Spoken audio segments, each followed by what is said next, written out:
If we had to crown a popular king of cinematography, there would be no doubt that the title would go to Roger Deakins. His is a name known by every modern film student ever. Throughout his career, he's resisted relying on any one stylized flourish or technique, shooting a range of films in different genres and budget levels. His images are rich with perfect levels of contrast and a meticulously moving camera.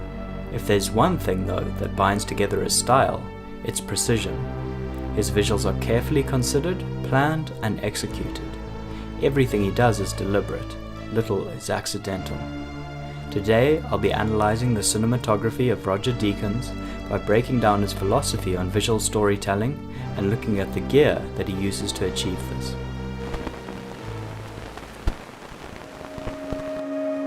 Deakins is an English cinematographer born in 1949. He studied painting from a young age and would later develop a love for photography.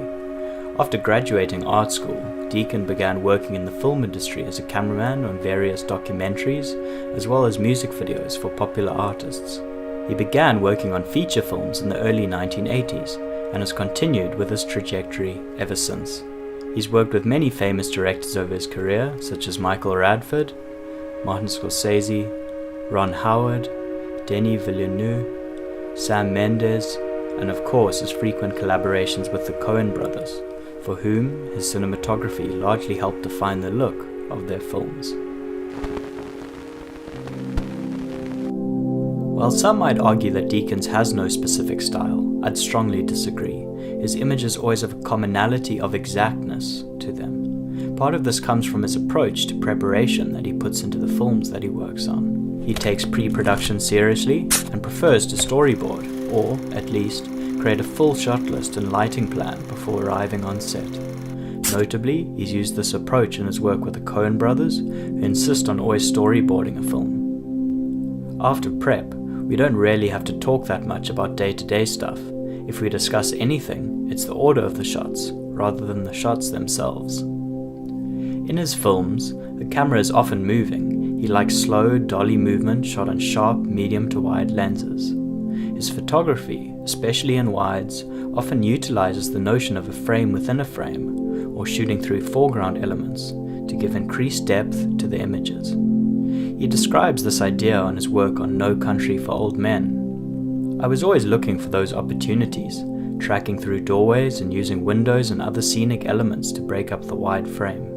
He prefers to shoot with a single camera setup whenever possible, rarely using multiple cameras unless he has to. This allows him more control over each frame. Shooting with a single camera means he doesn't ever have to compromise on camera position or lens choice. Likewise, his lighting always employs the idea of creating dimension or depth. He enjoys lighting with varying levels of contrast in different planes of the image.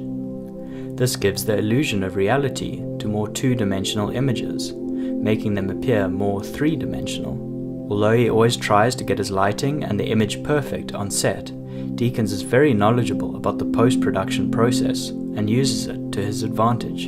He utilizes power windows in post, which are masks created for a certain area of the image to adjust exposure. When shooting digitally, he creates a LUT, or lookup table, before shooting begins.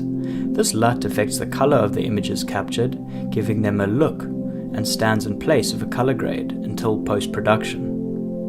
Doing this allows him to capture images on set that are as close to the final product, color-wise, as possible. He's shot in both film and digitally, choosing his medium depending on the project.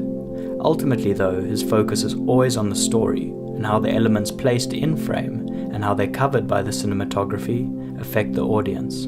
There's too much obsession these days about digital versus film. It's becoming so technically orientated, and that's just distracting from what's actually being put in front of the lens. In an interview with director Denis Villeneuve, he joked that Roger could shoot a movie with a shoe and it would look great. Although it's a funny sentiment, the gear Deakins chooses to use in fact has a large impact on the look of his films. He likes to use primes over zoom lenses, claiming that, in general, I don't like to use zoom lenses unless there's a very specific reason for it. He favors shooting on mid to wide lenses, such as a 32, 35 or 40mm lens. In general, he likes a clean image. sharp lenses that don't distort or flare too much. For that reason, he regularly shoots on Arri Zeiss Master Primes.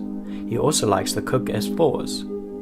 Recently, on 1917, he shot with the new Arri signature primes, namely the 35mm and 40mm, which he now favors for shooting large format. Occasionally, he'll use strange lenses to get a specific look, such as the Frankenstein lens used to shoot parts of Jesse James. To achieve a dreamlike vignette, the rental house custom built him a lens they called the Deakinizer, where glass from old wide-angle lenses were mounted to the front of an Arri macro.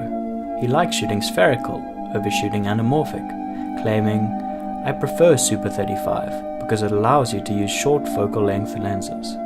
I also like the scale of the format, the intimacy. Even for films that require an anamorphic 2.40:1 aspect ratio, such as No Country for Old Men, he prefers to shoot with spherical lenses and then crop the image in post to get to the desired format." Deakins has been a lifelong Arri fan and user of the Arri system. He shot on film cameras such as the Arri 535B and the Arri-Cam LT. Digitally, he's used the Alexa XT and recently the Alexa Mini LF. He's experimented with many different lighting packages over the years, from tungsten to recent LED technology, and uses whatever light source is necessary to get the desired effect. He's used HMIs such as 18Ks or 12Ks, tungsten lighting like old Maxi Brutes, fluorescent fixtures like Kino Flows, or LEDs such as the Arri Sky Panel. He often favors bouncing light, using muslin or white or silver polyboard over lighting directly. One lighting technique he's employed throughout his career when lighting large spaces for night interiors is to use light rings. This is where light fixtures are arranged in a circle and rigged to the ceiling, pointing down, to provide an even spread of ambient light over large spaces. On Blade Runner, his gaffer erected an enormous light ring comprising of 256 300-watt Arri tungsten Fresnels to provide ambience to the set.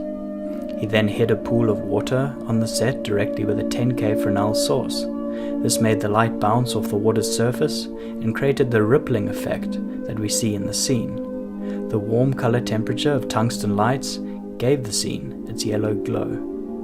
Deakins likes creating contrast layers by lighting with different strengths of light in different areas, such as a bright foreground, a dark middle ground, and a light background. The light is layered, which gives the scene a greater sense of depth.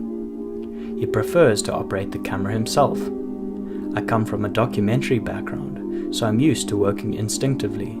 If an actor is doing something that was unexpected, then it's the operator who has to make that shot work. His traditional style of camera movement is with an aero crane on a dolly. This is a 14-foot jib arm with a PowerPod remote head, which he operates on wheels. He favors the versatility it provides in finding the exact right angle for a shot, as it allows him to easily move the camera on any axis he desires, quickly and easily. He's employed a variety of grip rigs over the years to move his camera, from techno cranes to the new Arri Trinity, which gives a more stabilized, dolly-like feel to camera movement similar to that of a Steadicam. For someone who praises the virtue of story at the expense of being overly technical, Deakins still remains an extremely technically knowledgeable DOP, someone who is aware of both old and new technology, and how he can use that technology to his advantage. This practical knowledge, combined with his philosophy on creating precise images motivated by storytelling, equate to his mastery of cinematography. Since he was a boy, he's been creating images, whether with paint, through photography, or with digital cinema cameras. It's this lifetime practice of his craft that has shaped him into one of the greatest cinematographers of all time.